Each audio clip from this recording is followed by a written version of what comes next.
আজকের রাত এই যে আলোচনার সময়, এটা এমন একটা সময় যে সময় আলোচনা করা সম্ভব নয়, যেহেতু জোহর নামাজ পড়ার আলোচনা। তবু আমরা দূরবর্তী থেকে এসেছি। অনেকে যে আছে যে জীবনে বহুত মিলাদ মহব্বতের ওয়াজ শুনেছি, কিন্তু শুনেছি যে তরিকার মাসায়েখদের কাজ হলো মানুষের মুর্দাদেরকে জিন্দা করে দেওয়া।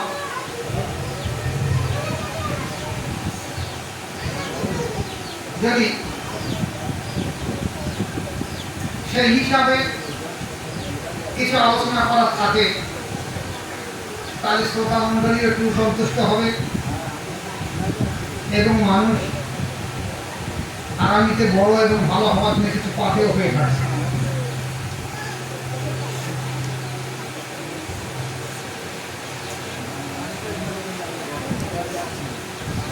দেখুন,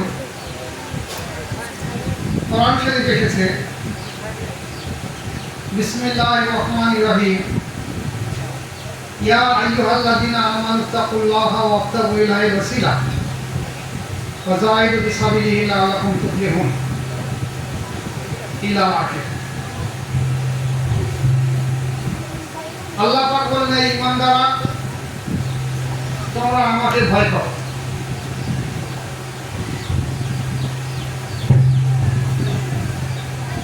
ওয়াবতাগু ইলাইহিল ওয়াসিলা, আর আমার নৈকট্য পাওয়ার জন্য তোমরা একটা ওসিলা অবলম্বন করো। ওয়াজাহিদু বিসাবিলিহি, আর সেই রাস্তায় সাধ্য সাধনা করো, লাআল্লাকুম তুফলিহুন, তাহলে তোমরা সফলতা অর্জন করতে পারবে।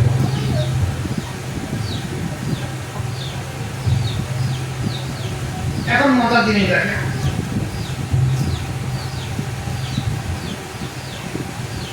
আল্লাহ পাক যে বলেন, ইয়া আইয়ুহাল্লাযীনা আমানুত্তাকুল্লাহা, ঈমানদার তোমরা আমাকে ভয় করো। তো ঈমানদার, আমাদের ধারণা হলো, আমাদের গ্রাম্য এলাকার সাধারণ মানুষের ধারণা হলো যে আমার বাপ যখন মুসলমান ছিল, মাও মুসলমান ঘরের সন্তান, বিবাহ হয়েছে ইসলাম রীতিনীতিতে, তাহলে আমরা তো সবাই মুসলমান। কিন্তু আল্লাহ পাক বলেন, ইয়া আইয়ুহাল্লাযীনা আমানুত্তাকুল্লাহা, ঈমানদার, ঈমান এখানে মুসলমান আর ঈমানদার দুটো পার্থক্য আছে। ঈমানদার বলা হয়েছে কাদের? যারা ঈমান এনেছে। ঈমান এনে নিজের অন্তরে ঈমানটাকে বসিয়েছে, এটা হলো ঈমানদার।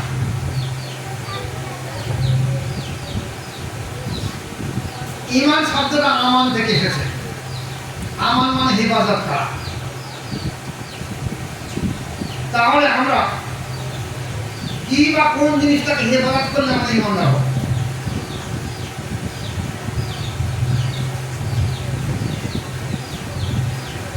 ভালো করে কান খাড়া করে নেবেন। আবার আগামীতে জীবনে আসতে পারবো কিনা জানিনি, বয়স হয়ে যাচ্ছে। দেখুন, আমরা কালেমায়ে তাইয়্যিব পড়ি, লা ইলাহা ইল্লাল্লাহু মুহাম্মাদুর রাসূলুল্লাহ। এই কালেমায়ে তাইয়্যিব যদি কোনো ব্যক্তি না পড়ে সে মুসলমান হয় না। তা কালেমায়ে তাইয়্যিব তো ফকির হারামিতে পড়ে, ঠিক আছে? তাহলে এর ভিতরে কি অবশ্য রয়েছে যা পড়লে পাঠ করলে মানুষ ইমানদার হবে? ইমান তো আমান থেকে এসে আমানত হেফাজত করা এসে কি রয়েছে ভিতরে? আমরা তো সবাই জানি লা ইলাহা ইল্লাল্লাহু মুহাম্মাদুর রাসূলুল্লাহ। তাহলে এর ভিতরে কি এমন জিনিস আছে হেফাজত করলে আমি ইমানদার হব? সেটা হলো দেখবেন কালেমায়ে তাইয়্যিবের ভিতরে একদিকে রয়েছে লা ইলাহা, আর একদিকে আছে মুহাম্মাদুর রাসূলুল্লাহ, আর মধ্যবর্তী জায়গায় রয়েছে ইল্লাল্লাহ। এই একদিকে লা ইলাহা আর একদিকে মুহাম্মাদুর রাসূলুল্লাহ, আর মধ্যবর্তী জায়গায় ইল্লাল্লাহ রয়েছে। লা ইলাহা মানে কোনো মাবুদ নেই, আর এদিকে আছে মুহাম্মাদুর রাসূলুল্লাহ, মুহাম্মদ আল্লাহ তাআলার রাসূল, আর মাঝে আছে ইল্লাল্লাহ, আল্লাহ ছাড়া। তাহলে এই দুই দিকে একদিকে কাজ হয়েছে কোনো মাবুদ নেই, আর একদিকে রয়েছে মুহাম্মদ রাসূলুল্লাহ, মধ্যবর্তী ইল্লাল্লাহ। ঠিক যেমন দেখেন আমরা দেখেছি কি, আমরা যারা পাঞ্জাবি তৈরি করেছি, দর্জির কাছে গিয়ে দর্জি মাপ নিয়ে বলে আপনার 3 মিটার কাপড়, 3 মিটার কাপড় দেওয়ার পরে এইবার দেখা যায় দর্জি আমার দেওয়া কাপড় দর্জি তার মর্জির মতন কেটেছে, কাঠি কেটে আমার পাঞ্জাবির আকার তৈরি করেছে। আবার আমার বুক পকেটের উপরে আমার বুকের উপরে দেখেন আবার 2 ইঞ্চি বাই 2 ইঞ্চি আলাদা কাপড় মেলে পট্টি মেরেছে। জামাটা আমার, কাপড়টা আমার, টাকা দিয়েছি আমি, দর্জি 5 টাকা দিয়েছি আমি, কিন্তু আমার কাপড়ের উপরে দর্জি 2 ইঞ্চি বাই 2 ইঞ্চি একটা পট্টি লাগিয়ে দিয়েছে। এই পট্টি যদি অন্য জায়গায় লাগিয়ে দেবো তখন সহ্য করি। এখন অবশ্য ছেলেরা করছে, সে প্যান্ট ছাড়া পরে না, আর সেই হাঁটু দেখে পকেট হচ্ছে। এই যে পকেট, এই পকেটের ভিতরে আমার একটা হেফাজতের জিনিস রাখা, যেমন আমি একটা ডায়েরি রেখে দিয়েছি, একটা কলম রেখে দিয়েছি, আর টাকা রেখে দিয়েছি। তাহলে একদিকে একটা কাপড় আছে আর একদিকে আর একটা পট্টি, দুটো লাগিয়েছে, তার মাঝে একটা আমানত জিনিস রেখে দেওয়া আছে। ঠিক তদ্রূপ লা ইলাহা একদিকে রেখে দেওয়া আছে, আর একদিকে রাখা আছে মুহাম্মদ রাসূলুল্লাহ, আর মধ্যবর্তী জায়গায় ইল্লাল্লাহ। এই আল্লাহকে হেফাজত করার কথা বলা হয়েছে। আর আল্লাহকে হেফাজত করার জন্য আল্লাহ পাক অন্তর দিয়েছে, মুমিনের অন্তর ছাড়া কোথায় হেফাজত হবে? আল্লাহ আমাদের জবানে হেফাজত করেছে আল্লাহ। আর এই হেফাজত করার পরে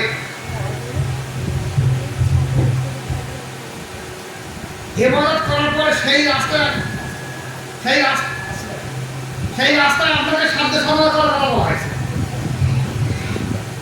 তাহলে আপনি সফলতা অর্জন করবেন। আজকে এমন একটা সমাজ সন্ধিক্ষণ আমরা দেখেছি, আমরা এই কালেমা দেখা যাচ্ছে পড়েছি কোথায়? কেউ বাড়ি পড়েছি মা বাপের কাছে, কেউ মক্তবে পড়েছি, কেউ মসজিদে পড়েছি, কেউ একটা জলসা মজলিসে পড়েছি। কিন্তু ইতিহাস ঘেঁটলে দেখা যাচ্ছে হযরত ওমর রাদিয়াল্লাহু তাআলা আনহু রাসূল পাক সাল্লাল্লাহু আলাইহি ওয়াসাল্লামের মাথা কাটার জন্য যখন এসেছিলেন, তখন উনি বলেছিলেন যে এই ব্যক্তি এই কথাই বলছে লা ইলাহা ইল্লাল্লাহু মুহাম্মাদুর রাসূলুল্লাহ, যে আল্লাহ ছাড়া কোনো মাবুদ নেই, আর মুহাম্মদ আল্লাহ, আমি আল্লাহর রাসূল, তোমরা আমাকে মেনে নাও। হযরত ওমর রাদিয়াল্লাহু এই কথা শুনে সব জায়গায় কোথাও কোথাও বেরিয়েছিল, যিনি এই কথাই বলছে লা ইলাহা ইল্লাল্লাহু মুহাম্মাদুর রাসূলুল্লাহ। এটা প্রমাণ।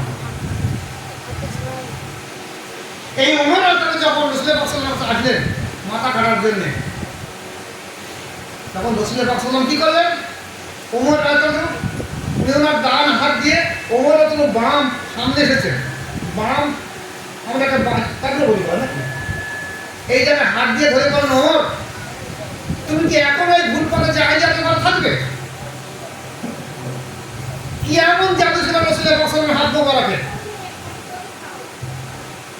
যে ওমর রাদিয়াল্লাহু থরথর কাঁপতে লাগলে, বলে ইয়া রাসূলুল্লাহ হাইবাল্লাহ, হাত থেকে তলোয়ারটা খুলে রাসূলের পছন্দের পায়ের কাছে রাখলেন।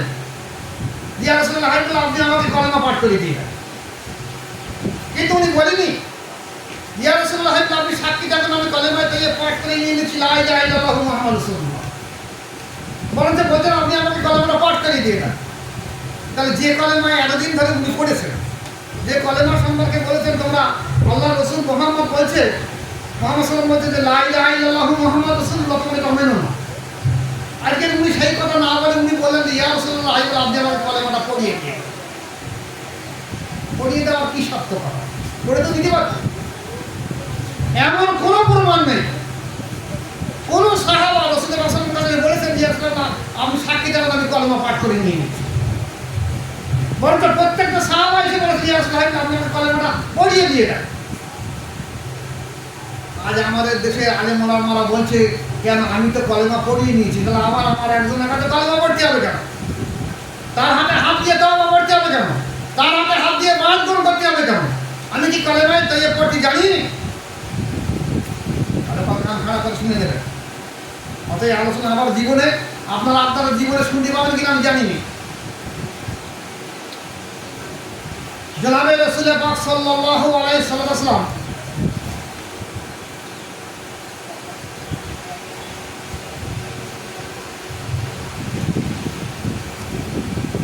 উনি সাহাবাদের বায়াত করিয়েছেন হাতে হাত দিয়ে। এই সম্পর্কে আল্লাহ পাক কি বললেন? হে রাসূল, যে ব্যক্তি তোমার হাতে হাত দিয়ে বায়াত গ্রহণ করেছে, ইন্নাল লাযিনা ইউবাইউনাকা ইন্নামা ইউবাইনুল্লাহ ইয়াদুল্লাহি ফাওকা আইদিহিম। হে রাসূল, এই হাত তোমার হাত না, এটা আমার কুদরতি হাত। আমি আল্লাহ পাক আমার কুদরতি হাত, তোমার হাত। তাহলে সাহাবায়ে রাদিয়াল্লাহু তাআলা দেখতেন যে রাসূলের পছন্দের হাত, আর আল্লাহ রাসূল সাল্লাল্লাহু আলাইহি ওয়াসাল্লাম কি আল্লাহ পাকের কুদরতি হাত। তাহলে হাতটা মোবারক কার? বাহ্যিক দিক থেকে আল্লাহ রাসূলের, আর আভ্যন্তরীণ দিক থেকে আল্লাহ পাকের কুদরতি হাত। আল্লাহ পাক খেয়াল করবেন আর জীবনে হাত হবে। হাদিস শরীফে এসে আল্লাহ রাসূল সাল্লাল্লাহু আলাইহি ওয়াসাল্লাম বলেন, দেখো হোসাইন মিন্নি ওয়া আনা মিনাল হোসাইন, আমি হোসাইন থেকে আর হোসাইন আমার থেকে। বড় রহস্যপূর্ণ কথা। আমার বুঝতে 20 বছর লেগেছে। আমি আমার মোর্শেদকে বলি তুমি গবেষণা করো, রাস্তাতে বেরিয়ে যাও। আপনারা যদি বুঝে আসে বহুত আলহামদুলিল্লাহ, আমার থেকে আমার ভালো বলতে হবে। তা হোসাইন মিন্নি ও আনা মিনাল হোসাইন, হোসাইন এখন আমার থেকে আমি হোসাইন থেকে, এই যে হাদিস। তাহলে দেখা যাচ্ছে হোসাইন রাতের হাত মোবারক হলো আল্লাহ পাকের হাত মোবারক, হোসাইন রাতের হাত মোবারক হলো আল্লাহ রাসূলের হাত মোবারক, আল্লাহ রাসূলের হাত মোবারক না আল্লাহ পাকের কুদরতের হাত মোবারক।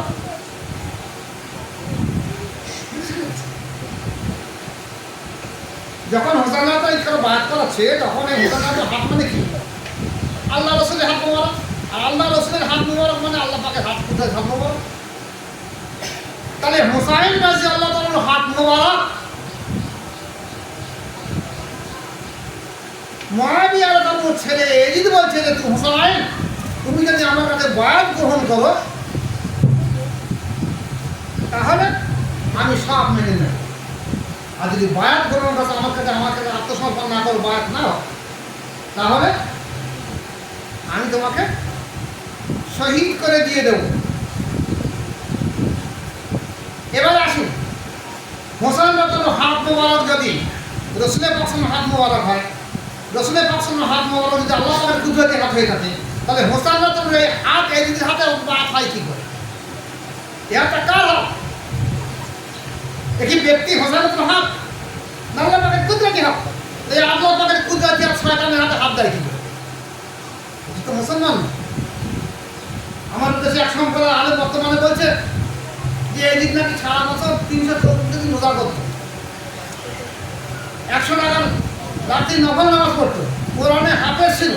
কারণ কি খেয়ে তারা পড়াশোনা করেছে আমি জানি। আমি যতটুকু জানি এদিক সবসময় মদের টল হয়ে থাকে। যার কাজ ছিল মদ আর লম্পট্ট ক্রিয়ার নারীদের উপরে লালসা আর কিছু ছিল না। আর নফসের গোলামি করা, নফস করা। তার কাছে হুসাইন কোন সাহসে হাত মোবারক বাড়িয়ে দিল যে হাত পরোক্ষভাবে আল্লাহ তাআলার কুদরতি হাত হতে পারে।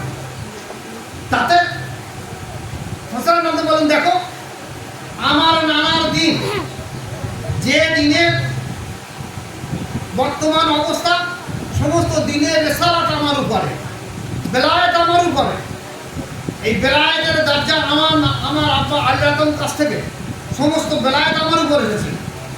আমি শহীদ হয়ে যাব।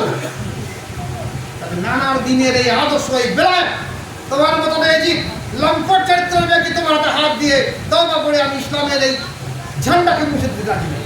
তাহলে যদি আমি, আমার বংশটা, আমার সন্তান সন্ততি, আমার বিবি বাচ্চা সব যদি আল্লাহর রাস্তায় কোরবান হয়ে যায়, তাতেও আমি রাজি আছি। তাই ঘটলো, কারবালার ইতিহাসে তাই ঘটলো। একটাই জিনিস কারবালার ইতিহাসে, যে এজিদকে যদি খলিফা মেনে নেওয়া হয়েছে, এজিদ যদি বায়াত গ্রহণ করেছে, তাহলে সব কিছু মাফ করে দেওয়া হবে, যেটা ভগবান মান পাবে। এই যে বায়াতের কি আছে? রাষ্ট্রের ক্ষমতা আছে তোমার কাছে, বেলায়েত নেই, কামালাত নেই, রেসালাত নেই, কিছুই নেই তোমার কাছে। তোমার কাছে বায়াত হবে, তওবা করবে। তুমি কে? যার জন্য কারবালার প্ল্যান দ্বারা নিজের সমস্ত সন্তান, ভাই, চাচা সবাই সঙ্গে একই সঙ্গে কারবালার শহীদ হয়ে গেছেন, তবু এই অন্যায়ের কাছে হাত বাড়িয়ে দেয়। আর কি আসুন দেখি, হোসাইন যখন শেষকালে 10ই মুহররম আশুরায় হাজির হবেন, লড়াইয়ের ময়দানে হাজির হবেন, ঠিক সেই পিরিয়ড, ওনার সন্তান ছিল জাইনুল আবেদিন রাদিয়াল্লাহু তাআলা আনহু। ওনার তখন জ্বর এবং পেট অসুস্থ। এই পেটের রোগ এবং জ্বরে উনি কাবু হয়ে এত শুয়ে আছে। এক এক করে সমস্ত সন্তানগুলো শহীদ হয়ে গেছেন। জাইনুল আবেদিন রাদিয়াল্লাহু ডাকলেন, জাইনুদ্দিন উঠে এসো। যদি তোমার শরীর অজু করার মতন তাকত থাকে, অজু করা না হয় তাই মুখ করে নাও, তুমি আমার কাছে বসে দাও। হয়তো আমার আর কয়েক পলক এই দুনিয়ার জিন্দেগি আছে, কিন্তু আমার নানার যে নবুয়তের ধারক বাহক, আমার আব্বার যে বেলায়েতের ধারক বাহক, সমস্ত নবুয়ত এবং বেলায়েতের সমস্ত মূল নির্দেশ আমার ভিতরে। তাহলে এগুলো আজ যদি আমি দুনিয়া থেকে চলে যাই, এগুলো সব মুছে যাবে। তাই আমার এই সমস্ত কিছু জিনিস আমি তোমার কাছে দিয়ে যাচ্ছি। তুমি এসে আমার সামনে বসে তওবা পড়িয়ে দিয়ে দিলেন। কেন? জাইনুল আবেদিন রাদিয়াল্লাহু কি কলমা পড়িনি কোনোদিন? লা ইলাহা ইল্লাল্লাহ মুহাম্মাদুর পড়িনি? তাহলে কেন উনি ওনার সামনে বসিয়ে হাতে হাত মোবারক রেখে তওবা পড়িয়ে কালেমায়ে তাইয়্যিব পড়িয়ে বলে দিলেন যে দেখো জাইনুল রাদিয়াল্লাহু তাআলা আনহু, আমার এই সমস্ত তাওয়াজ্জুহ, নিসবত, এই কামালাতে নবুয়ত এবং বেলায়েতের যে অংশ, এই সমস্ত নিসবত আমি তোমার ভিতরে দিয়ে যাচ্ছি। আমার অবর্তমানে তোমার দায়িত্ব থাকলো আমার নানা দিন এবং আমার আব্বার দিন, এই দিনকে জিন্দা করে দেওয়ার জন্য, জিন্দা করে রাখতে তোমার দায়িত্ব থাকলো। তাতে যদি তুমি শহীদ হয়ে যাও, পিছিয়ে আসবে না এই দায়িত্ব তোমার। চলে গেলেন লড়াইয়ের ময়দানে, শহীদ হয়ে ফিরে আসবেন। তাহলে আপনারা আজকে আসুন, তাহলে বায়াত যে হতে হবে, রসুলের পাক সাল্লাল্লাহু আলাইহি ওয়াসাল্লামের কাছে সবাই সাহাবা বায়াত হয়েছে। তারপর কুরবান করতে আজ পর্যন্ত সব বায়াত হয়েছে। আজকে আমাদের দিকে তাকিয়ে দেখেন, একদল ওলামার কথা বলে আমি বায়াত হব। কেন বায়াত? ইতিহাস ঘেঁটলে দেখা যায়, শরিয়াতের যে 4টি ইমাম, ইমাম আবু হানিফা, ইমাম শাফি, ইমাম মালিক, ইমাম আহমদ বিন হাম্বল রাহমাতুল্লাহ, ইমাম আবু হানিফার মতো বায়াত হয়েছে। ওনার পীর সাহেব ছিলেন ইমাম জাফর সাদেক, ইমাম বাকের রহমতুল্লাহ। ইমাম শাফি রহমতুল্লাহ বাকের ছিলেন, ওনার পীর সাহেব ছিলেন হাসান মোহাম্মদ বিন হাসান সাইবানি রহমতুল্লাহ। ইমাম মালিক রহমতুল্লাহ বাকের ছিলেন, ওনার পীর সাহেব ছিলেন জাফর সাদেক রহমতুল্লাহ। ইমাম আহমদ বিন হাম্বিল রহমতুল্লাহ বাকের ছিলেন, ওনার পীর সাহেব ছিলেন বিশটি হাবি রহমতুল্লাহ। তাহলে শরিয়াতের 4টি ইমামের 4 বাদ হল। এবার কিন্তু তরিকাতের 4টি ইমাম, বড় পীর আব্দুল কাদের জিলানী রহমতুল্লাহ আলাইহ, ওনার পীর সাহেব ছিলেন আবু সাঈদ মাকদুমি রহমতুল্লাহ আলাইহ। খাজা মঈনুদ্দিন চিশতি রহমতুল্লাহ আলাইহ, ওনার মুর্শিদ ছিলেন ওসমান হারুনী রহমতুল্লাহ আলাইহ। খাজা বাহাউদ্দিন নকশবন্দি রহমতুল্লাহ আলাইহ, ওনার মুর্শিদ ছিলেন আমির কুল্লাহ রহমতুল্লাহ আলাইহ। মোদাল্লা আবদুসানি রহমতুল্লাহ আলাইহ, ওনার মুর্শিদ ছিলেন ওনার আব্বা আহাদ রহমতুল্লাহ থেকে কাদেরিয়া চিশতিয়া তরিকা, আর বাকি বিল্লাহ রহমতুল্লাহর কাছ থেকে নকশবন্দি তরিকা, আর আল্লাহ পদার্থভাবে ওনার কাছে মোজাদ্দেদের তরিকা। তাহলে শরিয়াতের যে 4টি ইমাম, ইমাম আবু হানিফা, ইমাম শাফি, ইমাম মালিক, ইমাম আহমদ বিন হাম্বল রহমতুল্লাহ 4 জেলায় বাদ গ্রহণ করেছে। তরিকাতের 4টি ইমাম, বড় পীর আব্দুল কাদের জিলানী, খাজা মঈনুদ্দিন চিশতি, খাজা বাহাউদ্দিন নকশবন্দি মোতালফিও বাদ গ্রহণ করেছে। আর আমরা এত বড় বয়সী পণ্ডিত হয়ে গেছি, লেখাপড়া শিখে ফেলেছি, আমাদের মধ্যে আর বায়াতের প্রয়োজন নেই। তাহলে আমাদের এই পূর্বপুরুষ যারা ছিল এখানে, মানিকতলা সুফি ফতে আলী ওয়াইসি রহমতুল্লাহ আলাইহ, উনি তো এখানকার কলকাতার বাসিন্দা না, উনি তো বাংলাদেশের বাসিন্দা। তখন অবিভক্ত বাংলা ছিল, সেখান থেকে এসে কলকাতার চাকরি সূত্রে এখানে এসে এখানে উনি বাদ করিয়েছেন। উনি যে 39 জন খলিফা দিয়েছেন, তার মধ্যে 3 নম্বর খলিফা হলো ফুরফুরা আবু বকর সিদ্দিক রহমতুল্লাহ। তাহলে উনিও বায়াত করে খেলাফত দিয়েছেন। ফুরফুরা আবু বকর সিদ্দিক রহমতুল্লাহ আলাইহ 564 কে খেলাফত দিয়েছেন। তার মধ্যে বসিরহাটের বুরহানি রহমতুল্লাহ আলাইহ একজন আছে। তাহলে বায়াতেরা করিয়েছেন, আমাদের উচ্চতম পূর্বপুরুষেরা বায়াত করিয়েছেন। তাহলে আজকের আমরা কোন শিক্ষার মাধ্যম দিয়ে বলছি বায়াতের প্রয়োজন নেই? আসলে এজিদ যেমন চেয়েছিল নফস পরস্তর কারণে, নফসে আম্মারার কারণে, নফসে আম্মারা মানে শয়তান সদৃশ। কোরআন শরীফে সেই ইন্নান নফসা লা আম্মারাতুন বিসসুই, নিশ্চয়ই নফস বারে বারে মানুষকে খারাপ কাজে উস্কানি দেয়। এই নফসে আম্মারা হলো শয়তান সদৃশ নফস। সে জীবনে কোনোদিন কারোর দাসত্ব স্বীকার করতে রাজি নয়, কারোর আনুগত্য স্বীকার করতে রাজি নয়, কারোর কাছে আত্মসমর্পণ স্বীকার করতে রাজি নয়, কারোর কাছে মাথায় করতে রাজি নয়। সে জানে আমি বড়াই, আমি প্রভু, আমি খোদা, আমি সব। এই আমিরটাই হবে নফসে আম্মারা চরিত্র।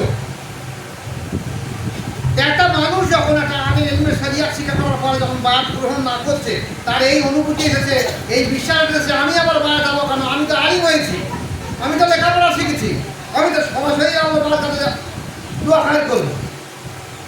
যদি তাই হয়ে থাকে তাহলে আপনারা আসুন। আলি কি বসিরহাটের বুরহানি রহমতুল্লাহ আলেম ছিলেন না? উনি কেন আবু বকর সিদ্দিকের বায়াত গ্রহণ করলেন?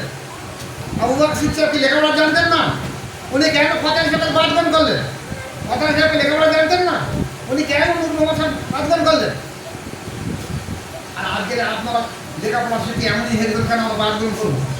শুনে রেখে দেন যে এই পদ্ধতি ছাড়া জীবনে কোনোদিন মানুষ ঈমান আনতে পারবে না। আর ইয়া আইয়ুহাল্লাযীনা আমানুত্তাকুল্লাহা ওয়াবতাগু ইলাইহিল ওয়াসিলা, আল্লাহ পাক বলেন, এই ঈমানদাররা তোমরা আমাকে ভয় করো এবং আমাকে পাওয়ার জন্য একটা ওসিলা তালাশ করো। এই ওসিলা সম্পর্কে বুজুর্গানে দিনদান কিতাবে বলেছেন, যেগুলো হলো একটা মুর্শিদ তালাশ করা, যার কাছে বায়াত গ্রহণ করা, পরে অন্তঃশুদ্ধ নফসের তাসকিয়া করা।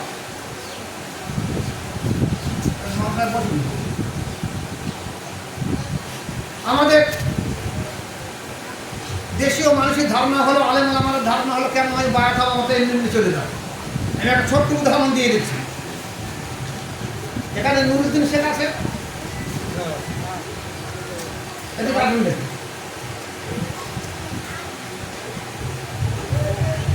এই ব্যক্তি বাড়ি মাসপুর,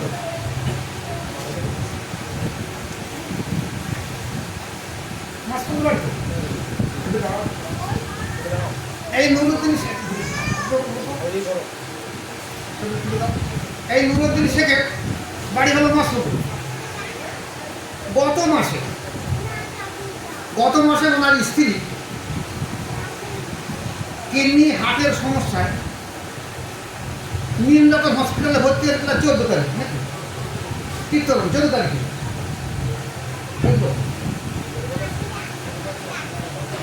14 তারিখে ভর্তি হয়েছে, 16 তারিখে অপারেশন, 13 তারিখে ভর্তি হয়ে 16 তারিখে অপারেশন হয়েছে।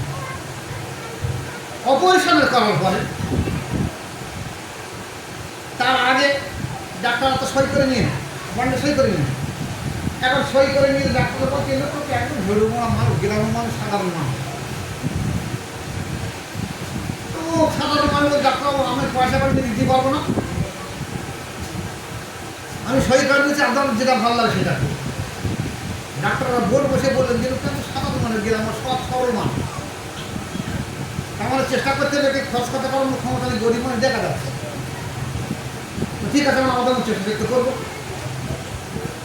সকাল 9টা থেকে বেলা 4টে পর্যন্ত অপারেশন হলো। অপারেশন করার পরে রুগীর আর জ্ঞান ফেরে। এখন ডাক্তাররা পার্টসের জন্য হার্টের মেশিন বসানো রয়েছে, সমস্ত কিছু মেশিন বসানো আছে। মেশিনে দেখা গেছে যে ওর পার্টস আর নিতে পারছে না, আর চলছে না, সব ব্লক হয়ে যাচ্ছে। এখন ডাক্তাররা বসে বলে দেখো এই মানুষটা তো আমরা বলে এসেছি তো অসহায় গরিব মানুষ, আর সকাল থেকে বোধ না খেয়ে বসে আছে, আর সামনে যে কী করে আমরা বলি করা তোমার রুগী মারা গেছে। তো ডাক্তাররা এসে বলছে যে আপনি আপনার মালিকের কাছে, সৃষ্টিকর্তার কাছে প্রার্থনা করুন। আমরা ডাক্তার আছে, আমরা প্রার্থনা করি। আপনার স্ত্রীর অবস্থা খুব খারাপ, কন্ডিশন খুব খারাপ, আপনি প্রার্থনা করুন, আমরা প্রার্থনা করি, একমাত্র মালিক পারে আপনাদের ঠিক কথা। বলছে না যে দেখ আবার পরে অবহেন করবে। ডাক্তার এই রুগীটাকে পাশে সজিয়ে দেখে তো মেশিন পত্র ফিট করা আছে, কিন্তু 3 থেকে 4 ঘন্টা না হলে ডাক্তার ডেট সার্টিফিকেট দেবে। ডাক্তার পাশে ট্রলি শুয়ে রেখে দেন, একটা কাপড় এই প্রথম ঢেকে দিয়ে রেখে দিয়ে তো ডেট ডাক্তার আবার আলাদা রুগী দেখছে, কিন্তু দেখলে ওর সমস্ত মেশিন পত্র সব বন্ধ হয়ে গেছে, চলছে। ডাক্তার দিলাম যে কেউ হিন্দু, কেউ খ্রিস্টান, কেউ জৈন, কেউ বহুত ডাক্তার রয়েছে, তারা আপনি ঈশ্বরকে প্রার্থনা করি না আমরা এই গরিব মানুষের সামনে মুখটা দেখাবো ঠিক যে বলবো যে তোমার স্ত্রী মারা গেছে, ডেট হয়ে গেছে, তো যেরকম লজ্জা বদলা। তারপরটা ইতিহাস কয়েক ঘন্টা অতিবাহিত হওয়ার পরে দেখা গেছে ওই মেয়েদেরও কথা বলে উঠেছে। ডাক্তার তাকিয়ে দেন কী দেখার সঙ্গে সঙ্গে দেখে সমস্ত পার্টসগুলো সতর্কভাবে চলছে, একদম সব ওকে। ডাক্তারগুলো তো মিরাকল করে, এখনো মিরাকল ঘটে। পরে ওনাকে জিজ্ঞাসা করা ওনাকে এইভাবে বেডে শুয়ে দেওয়া হবে, সিঙ্গেল বেড, কিন্তু বাঁচতে পারো বন্ধ কী হবে, মৃত তুমি বন্ধ কী হবে। জিজ্ঞাসা করলো যে তোমার জ্ঞান ফিরল কী করে। বলছে আমার মুর্শিদ আছে, যাকে আমরা পীর সাহেব বা গুরুদেব বলেন বা দীক্ষা গুরু বলেন। আমি দেখছি আপনারা যখন বলছেন যে রুগীটা মারা গেছে, ডেট, এর কোনো পাঠ চলছে না, সব আমি সব শুনতে পাচ্ছি, কিন্তু আমি বলতে পারছি। কয়েক ঘন্টা অতিবাহিত হওয়ার পরে আমি দেখলাম হঠাৎ আমার মুর্শিদ আমার পাশে দাঁড়ালো, দাঁড়িয়ে আমাকে বলছে তুমি শুয়ে আছো কেন, তোমাকে অপয়েন্ট হয়ে যাও, বাড়ি চলে যাও। বলার সঙ্গে সঙ্গে আমার জ্ঞান ফিরে আসলো। এবার আমি তাকিয়ে দেখলাম যে আমার সব কিছু সতর্ক হয়ে উঠেছে। ঘটনা সত্যি না মিথ্যা কথা, জিজ্ঞেস করে সত্যি ঘটনা। তাহলে এগুলো ঘটে কী করে? তাহলে একটা মুর্শিদের কাজ, একটা আল্লাহর ওলির কাজ শুধুমাত্র মানুষের মুরদাদেরকে জিন্দা করে দেওয়া নয়, তার রুহানির চিকিৎসা করা, তার দুনিয়া এবং আখিরাতের সমস্ত কিছু দায়িত্ব নেওয়া হয় মুর্শিদের। বড় পীর সাহেব আব্দুল কাদের জিলানী রহমাতুল্লাহ সিরুল আখলাক কিতাব দেখবেন। এই সিরুল আখলাক কিতাবের মধ্যে উনি লিখেছেন যে যখন কোনো ব্যক্তি বায়াত গ্রহণ করার পরে কোনো ব্যক্তি মারা যায়, তখন সেই লাশটাকে যখন শুয়ে দেওয়া হয়, তখন একদিকে তার মুর্শিদ রুহানি ভাবে থাকে, আর একদিকে তার রসুল থাকে রুহানি ভাবে। এই দুই সাধক মহাপুরুষের কাজ হলো যে অন্তরকে, তার কর্মকে, তার লতিফাকে রুহানি ফাইজ দিয়ে তার লতিফাকে সতেজ করে কিয়ামতের ময়দানে তাকে আল্লাহর ওলি এবং আলিম আবেদ করে তৈরি পৌঁছে দিয়ে দাও। এটা হলো কাজ। একটা মৃত ব্যক্তি যে বয়ান গ্রহণ করছে তাকে এই ওলি এবং নবীর দায়িত্ব হলো তাকে কিয়ামতের সময় আলিম এবং আবেদ করে তৈরি করা। এখানে হাদিস দিয়েছে বড় পীর আব্দুল কাদের জিলানী রহমাতুল্লাহ হাদিস শরীফ লিখেছেন, এটা হাদিস। উনি বলছেন পক্ষান্তরে যদি কোনো আলিম মানুষ থাকে, সে যদি বায়াত গ্রহণ না করে, শিক্ষিত মানুষ থাকে, সে যদি বায়াত গ্রহণ না করে, তার কবরে তার মুর্শিদ পাবে না, তার রসুলকে পাবে না। মানে সে কিয়ামতের ময়দানে মূর্খ এবং জাহেল হয়ে উঠবে। আপনি কিতাব দেখে দেবেন সিদ্ধালতা, যদি মনে হয় আমার কাছে মনে সম্ভবত আমার কিতাব আছে, খেয়াল করতে পারছি না, তাহলে সিদ্ধালতা কিতাব দেখে নিয়ে নেবেন। তাহলে একটা মুর্শিদ বা মাশায়েখের দায়িত্ব হলো শুধু দুনিয়ার জিন্দেগিতে রোগ মুসিবত নয়, অন্তরকে যেখানে জারি করে দেওয়া, অন্তরকে সুস্থ করে দেওয়া এবং তাকে রসুলের সঙ্গে পরিচয় করে দেওয়া, আল্লাহ পাকের সঙ্গে পরিচয় করে দেওয়া। এটা হলো একজন মাশায়েখের দায়িত্ব। আজকে আমাদের দেশে সেইটার অভাব ঘটে গেছে, অভাব ঘটে গেছে।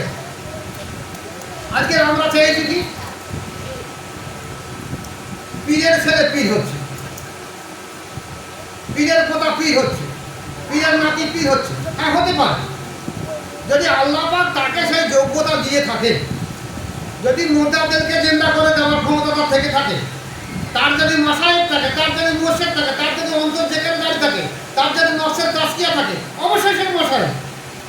যদি না থাকে, তার যদি নিসবত না থাকে, একটা তরিকার নিসবত না থাকে, তাহলে সেই ব্যক্তি আরেকজনকে বায়াত করে দেওয়া মানে তাকে পথগ্রস্ত গুমরাহি করে দিয়ে গেছে। এই পদ্ধতির মাধ্যম দিয়ে আর বর্তমান জামানার মানুষ মনে করেছে যে আমি তো বহু জায়গায় বায়াত হয়ে আছি, যে আছে তারাতে বায়াত হই, যে আছে তারাতে বায়াত হই। কিন্তু বায়াতের সত্য যে অন্তর আল্লাহ জেকেরে জারি করে দাও, একটা মুর্দাদেরকে জিন্দা করে দাও। আল্লাহ রাসূল সাল্লাল্লাহু আলাইহি হাদিস হলো, যখন মানুষ কোনো গুনার কাজ করে তার কলবেটা কালো দাগ পড়ে, আর যখন সে তওবা করে খালেস নিয়েছে তখন দাগ কম হয়। তাহলে যখন এই দাগ পড়ে পড়ে এমন একটা পর্যায়ে আসে, যেমন আজকের কালে কারেন্টের লাইন এসছে, কিন্তু আগেকার জামানায় ছিল আমাদের এখানে হ্যাঁচার লাইট ছিল, তার আগে টিনটিনে ছিল, হারিকেন ছিল, লন্ঠন ছিল, এসবগুলো ছিল। এই লন্ঠন বা হারিকেনগুলো কেরোসিন তেল দিয়ে জ্বালানো হতো। যদি এর কাঁচ বা চিমনিটাকে 2 দিন 3 দিন পর পর না মোছা হতো, তাহলে 10 দিন 15 দিন না মুছলে দেখা যেত হারিকেন জ্বলতো, কিন্তু ওর আলোয় কিছু দেখা যেত না। তাই মারা সন্ধ্যেবেলা ছেলেদের, বাচ্চাদের, মেয়েদের বলতো হারিকেনের সমস্যায় ভালো করে মুছে দাও, তারপর ধরো যেমন কেনা। তাহলে ও জ্বলছে, কিন্তু ওর জ্বালানো আগুনের কোনো উপকার হচ্ছে না মানুষের। ঠিক তদ্রু একটা মুর্দাদেরকে জিন্দা করে দেওয়ার দায়িত্ব হলো একজন মাশায়েখ বা ওলি। যিনি আপনার মুর্দাদেরকে জিন্দা করে দিতে পারবে সেই হলো মাশায়েখ, সেই হলো আপনার মাশায়েখ। আপনি যদি মনে করেন চিনব কি করে, হাঁটিয়ে কাটা যদি কেউ বলে আমি মাশায়েখ, আমি বায়াত গ্রহণ করব, বায়াত গ্রহণ করে আপনি দেখেন না, তাই কাদিয়া হোক, চিশতিয়া হোক, নকশবন্দিয়া হোক, মুর্দাদের হোক, নিয়ে আপনি 1 মাস 1.5 মাস 2 মাস 6 মাস পর্যন্ত কাজ করবেন। 6 মাস কাজ করার পরে মুর্শিদের তাওয়াজ্জুহ ফয়জের মাধ্যম দিয়ে যদি আপনার মুর্দাদের জিন্দা হয়, আল্লাহ থেকে জারি হয়, তাহলে মনে করেন ওলি মানুষ। আর না হলে আপনি আল্লাহ পাল্টে দেবেন। যেমন দেখা গেছে রাত দুপুরে যদি কারো পেটের অসুখ চাকায়, পেট ব্যথা হয়, তাহলে সঙ্গে সঙ্গে আশেপাশে একটা হেতুরে ডাক্তার কাছে যাবে, পেট ডাক্তার ওষুধ খাওয়ার জন্য।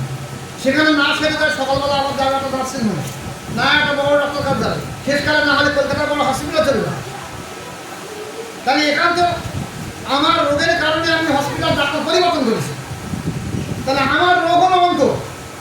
আমার এই মুর্দাদেরকে জিন্দা করে যিনি নীতি করবো তিনি হলো আমার মাশায়েখ, তিনি হলো আল্লাহ ওলি। এইটা যদি লক্ষ্য রাখতে পারি তাহলে দেখা যাবে আমি আর পথভ্রষ্ট গুমরাহি হব না। আর যদি না পারি তাহলে পথভ্রষ্ট গুমরাহি। তাই আমাদের প্রত্যেকের দায়িত্ব হলো যে মাশায়েখকে দেখতে হবে তার নিসবত আছে কিনা। পীর হলে হবে না, মাশায়েখ হলে হবে না। জবানের দ্বারা, মুখের দ্বারা বললে যে আমি পীরের বংশ, পীরের আওলাদ, পীরের অমুক না, হবে না। আগে দেখতে হবে তার নিসবত আছে কিনা। এবং সেই নিসবতের কাছে বায়াত হয়ে সেই ব্যক্তি, অধিকাংশ ব্যক্তি অন্তর যেমন যেখানে জারি হচ্ছে কিনা, আর অধিকাংশ ব্যক্তির নফসের তাসকিয়া হচ্ছে কিনা দেখতে হবে।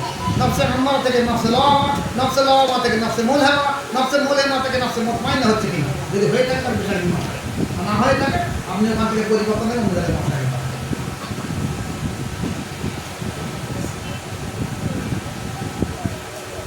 টাইম মানে হয়ে গেছে, 1:40-45 হয়ে গেছে। দুপুরের সময় খাওয়া দাওয়ার ব্যবস্থা এখন বাড়ি আমার তো পেট ভরে রেখে দিয়েছে, সবাইকে কিছু খেতে হবে। আমি আমাদের দূরবর্তী ব্যক্তি অসুস্থ মানুষ, আমাকে তো যেতে হবে। তা আপনারা চেষ্টা করবেন যে যারা যেখানে বায়াত হয়ে আছেন, যদি তার কাছে নির্ভর থেকে থাকে, সেজদা থেকে থাকে, খেলাফত থেকে থাকে, তাহলে সেখানে বায়াত হয়ে 40টা দিন থেকে বড় 6 মাস পর্যন্ত কাজ করে দেন। যদি আপনার অন্তর মোরতাদের আল্লাহ থেকে জারি হয়, তাহলে তাকে মাসায় করে মানবেন। আল্লাহ রুলানি রহমতুল্লাহ বৈশাখে উনি তরিকত দর্পণের ভিতরে বলেছে, একটা মানুষের কাছে 10 জন মানুষ 100 জন বায়াত হয়, তাহলে কম করে 60 জন মানুষের অন্তর আল্লাহ থেকে জানিয়ে দিতে হবে। যে 10 জনের কম করে 6 জন বায়াত হতে হবে, 6 জন অন্তর থেকে জানিয়ে দিতে হবে, তাহলে তিনি মাসায়। আর যদি কেউ না হয় তাহলে মাসায় উপযুক্ত না। আল্লাহ আমাদের প্রত্যেক ভাইকে তৌফিক দেন। আমি দোয়া রাখি প্রত্যেকটা মানুষ তেমন নেজবাতওয়ালা মানুষ, আল্লাহওয়ালা মানুষ দুনিয়ার মধ্যে সর্বসময় আছে, কিয়ামত পর্যন্ত থাকবে। আল্লাহ আপনাদেরকে প্রত্যেককে সেই দেওয়ার জন্য আল্লাহ ওয়ালি মানুষের সহবতে নিয়ে যান এবং তার কাছে বাদ গ্রহণ করে, তার আত্মসমর্পণ করে, তার কাছে আত্মসমর্পণ করে আপনারা দুনিয়া থেকে বিদায় হয়ে যান। দেখবেন ইহকাল এবং পরকাল ভাই আপনাদের সৌভাগ্য প্রাপ্ত। আল্লাহ আমাদের প্রত্যেক ভাইকে তৌফিক দেন। যেরকম ধরনের হাক্কানি আলেমের কাছে যেন আমরা প্রত্যেকে বায়াত হয়ে ইসলামী জিন্দেগি কায়েম করতে পারি। ওমা আলাইহিল বালাগ। আসসালামু আলাইকুম ওয়া রাহমাতুল্লাহি ওয়া বারাকাতুহু।